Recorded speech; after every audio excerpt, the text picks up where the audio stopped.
അതായത് മറ്റന്നാൾ ചിത്രം തിയേറ്ററിലേക്ക് എത്തുകയാണ്. തിയേറ്ററിലേക്ക് എത്തുന്ന ഒരു ചിത്രത്തെക്കുറിച്ച് വലിയ അവകാശവാദങ്ങൾക്കൊന്നും ഞങ്ങൾ ആരും തയ്യാറാകുന്നില്ല. എന്നിരുന്നാലും കഴിഞ്ഞ ഞങ്ങളുടെ ഇൻ്റർവ്യൂകളിലെല്ലാം പറഞ്ഞ ഒരു കാര്യം ആവർത്തിക്കാൻ ഉദ്ദേശിക്കുന്നു. ഇത് പലരും ഇതിനെ ഒരു പൊളിറ്റിക്കൽ ത്രില്ലറായിട്ടാണ് കാണുന്നത്. എന്നാൽ രാഷ്ട്രീയം ഈ സിനിമയിൽ പശ്ചാത്തലം മാത്രമാണ്.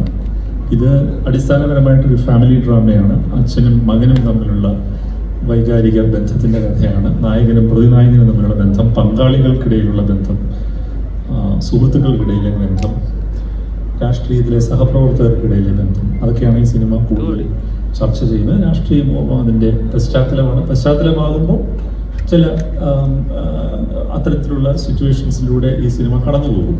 പക്ഷേ അതൊരു പൊളിറ്റിക്കൽ ത്രില്ലർ എന്ന് വിശേഷിപ്പിക്കാൻ കഴിയില്ല.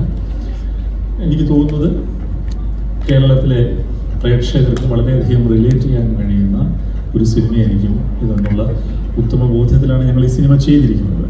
പക്ഷേ ഒരു ദിവസം കഴിഞ്ഞ് തിയേറ്ററിലെത്തുമ്പോൾ സിനിമ പൂർണ്ണമായും പ്രേക്ഷകരുടേതാണ്. അവരാണ് ഈ സിനിമയുടെ വിധി നിർണ്ണയിക്കുന്നത്. പൂർണ്ണമായും പ്രേക്ഷകർക്ക് ഞങ്ങൾ ഈ ചിത്രം വിടുന്നു. ഇതിനകത്ത് ഏറ്റവും പ്രധാനപ്പെട്ട വേഷം ചെയ്ത രണ്ട് ആൾക്കാരാണ് ഇവിടെ ഇരിക്കുന്നത്. ഒന്ന് കേന്ദ്ര കഥാപാത്രത്തെ അവതരിപ്പിക്കുന്ന നിവിൻ പോളി, മറ്റൊന്ന് ശ്രീ ഹരിശ്രീ അശോകൻ. അദ്ദേഹം ഇതിനകത്ത് വളരെ വെറ്ററനായിട്ടുള്ള ഒരു രാഷ്ട്രീയ നേതാവിൻ്റെ വേഷമാണ് ചെയ്യുന്നത്. അപ്പോൾ ഇവിടെ സന്നിഹിതരല്ലാത്ത ഒരുപിടി ആളുകൾ ഈ സിനിമയിൽ അഭിനയിക്കുന്നുണ്ട്. അതിൽ ഏറ്റവും പ്രധാനപ്പെട്ട പേര് ബാലേന്ദ്ര മേനോൻ സാറിൻ്റെയാണ്. അദ്ദേഹം വളരെ നാളുകൾക്ക് ശേഷം അഭിനയിക്കുന്ന ഒരു സിനിമയാണ്.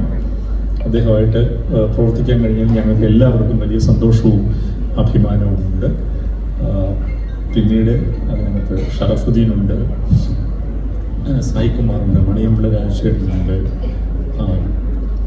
വിഷ്ണു അഗസ്റ്റിയുണ്ട്, വൈശാഖ് ശങ്കറുണ്ട്, ഞാൻ പറയും സായികളുടെ പേര് പറയും, സബിത ആനന്ദുണ്ട്, ആൻ അഗസ്റ്റിനുണ്ട്.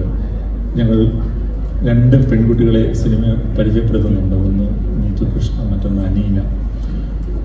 ആജയ് മെജിത പ്രധാനപ്പെട്ട വേഷം ചെയ്യുന്നു. അതുപോലെ നിഷാന്ത് സാഗർ, ഞാൻ വിട്ടുപോയ പേര്, അദ്ദേഹത്തിനാണ് വളരെ പ്രധാനപ്പെട്ട കഥാപാത്രത്തെയാണ് അദ്ദേഹം അവതരിപ്പിക്കുന്നത്. അപ്പോൾ ഒട്ടനവധി മികച്ച കലാകാരന്മാർ ഈ സിനിമയിൽ അഭിനയിക്കുന്നുണ്ട്.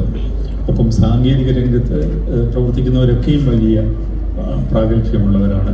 ചന്ദ്രു ശെൽവരാജാണ് ഇതിൻ്റെ ക്യാമറ കൈകാര്യം ചെയ്തിരിക്കുന്നത്. മനോജാണ് എഡിറ്റർ. ജസ്റ്റിൻ വർഗീസാണ് മ്യൂസിക്. ഷാജി നടുവിലും അജിയും ചേർന്നാണ് കലാസംവിധാനം. സിജിയാണ് ഇതിൻ്റെ കോസ്റ്റ്യൂം കൈകാര്യം. റോണെക്സ് ആണ് ഇതിൻ്റെ മേക്കപ്പ്. സൗണ്ട് ഡിസൈൻ നമുക്ക് വിഷ്ണു സുജാതനുണ്ട്.